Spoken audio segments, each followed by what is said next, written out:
Hello, my fellow Americans. 'Tis I, the Rumpled One. Reading Time magazine. I used to do reviews on it, but I guess you guys didn't really like it that much. But there's a quote here. Made me think. Here's the quote. It's from Andrew Nacios, former U.S. Special Envoy to Sudan. Quote, "The Sudanese government signs agreements all the time, and then they never follow up. They're just pieces of paper," end quote. So what he's saying is that there's this government entity in Sudan that makes agreements and then they don't follow through on them. Does that sound familiar to you? I mean, I'm sure there's a Native American or two that might say the same thing about the U.S. government, treaties they signed. But, you know, somehow that just gets lost. It's just like, I believe it was it Texas? They wanted to, they're stopping some books in the AP history class because they felt the books weren't patriotic enough. That they, I guess they questioned, you know, our government, and I guess they just didn't like that, some of the legislators. I can't imagine why. Can you? See, that's the thing about history. It's all in who tells the story. Now, a lot of people, they just don't understand that. Because unfortunately, all your life you've been told a lie, a partial lie, a half-truth, and you've been made to believe it. And you do believe it with all your heart. And when somebody says something contrary to that belief, you probably get upset, maybe a little defensive, maybe you want to fight. But, you know, those old hippies back in the 60s had those shirts and bumper stickers, you know, question authority. Authority doesn't like to be questioned, though. They really don't. You can see it in Obama, who's supposed to have the most transparent office. Anything but.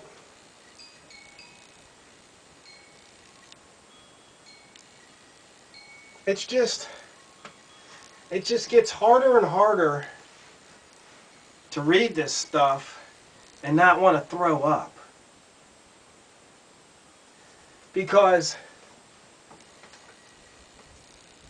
you know, if you're really not informed and you read these articles, then you're going, yeah, look at those guys over there. But what about us right here?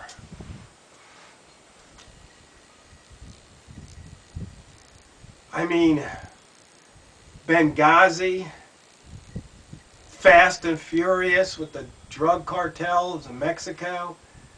I mean, the list just goes on. And this is recent history. We don't even have to go back 10 years. We can just go in the last, you know, 5, 6, 7, 8 years. We can just basically stay in this decade, the past couple of years.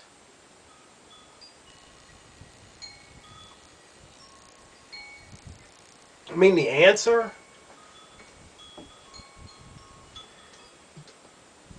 You just have to read a lot, listen a lot, study a lot. But you can't believe everything you read and hear. You got to use some critical thinking, critical analysis. Got to read multiple sources. And see, it's real easy to read something that supports your view. But if you try and read something that's counter to your view, you're probably just going to put it down. It's like, I don't want to, that's a bunch of nonsense. But you see, that's the problem. You got to look at the whole picture. You got to hear both sides of the issue so you can come to an informed conclusion, make up your own mind. But that's going to take work on your part.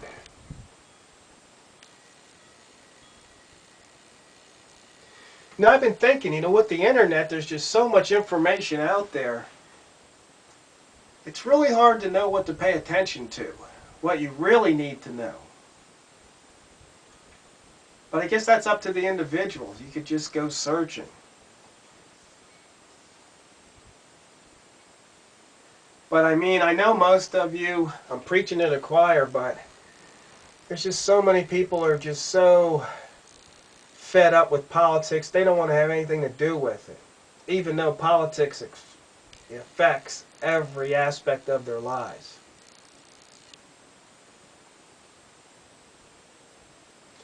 And maybe that's part of their grand scheme, their grand design.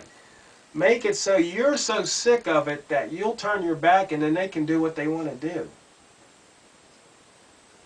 What do you think?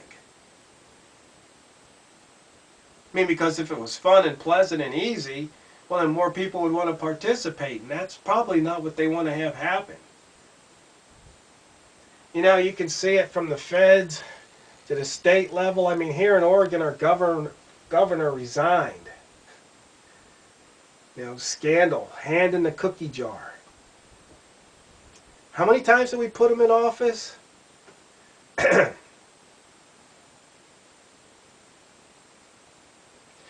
I just don't know why people, the voters, are so reluctant to clean house. There's an online course I'm taking on game theory. And they were talking about game theory in regards to Democrats and Republicans and how they put forth their policies. You know, what do they want?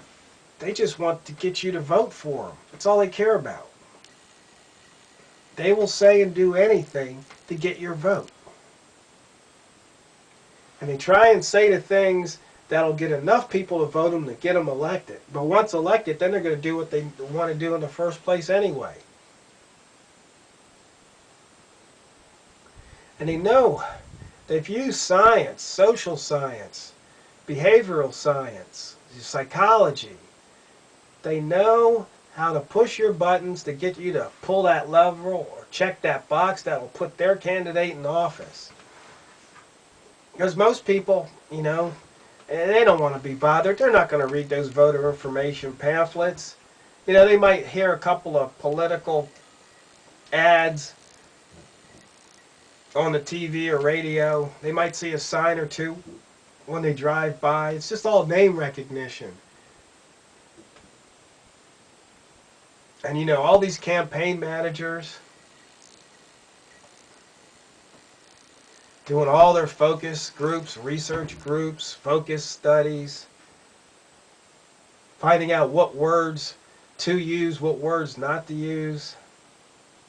It's just all a game. Literally. That's why they use game theory. Sad state of affairs, but when you think about it, I mean, 2016, the presidential candidate, the winner, and probably the runner-up, they're each going to spend $1 billion for a job that pays what? A couple, $300,000 a year for president now? Is it really worth it? Spend billions for a job that's not going to return millions? I mean, there's got to be something wrong with that picture. And why don't more people see it? I mean, can you imagine if you were applying for a job that paid, I don't know, say $50,000 a year, and to get that job you spent $1 million to get the job? I mean, I don't see anybody doing that in the private sector because the economics, the math just doesn't work. But I guess these positions of power and control and the ability to make law is so appealing, so intoxicating, that people are willing to spend all this money. I mean, can you imagine you're I don't know, a gazillionaire or something, and you're giving somebody $1 million to help their campaign? I mean, that $1 million, what do you expect to get in return for that? What kind of favors? You know, a White House dinner invitation? No, I think there's something more to it than that. So you see, my fellow Americans, once again, you know, they're using these statements, talking about other people's governments that don't follow the agreements they sign.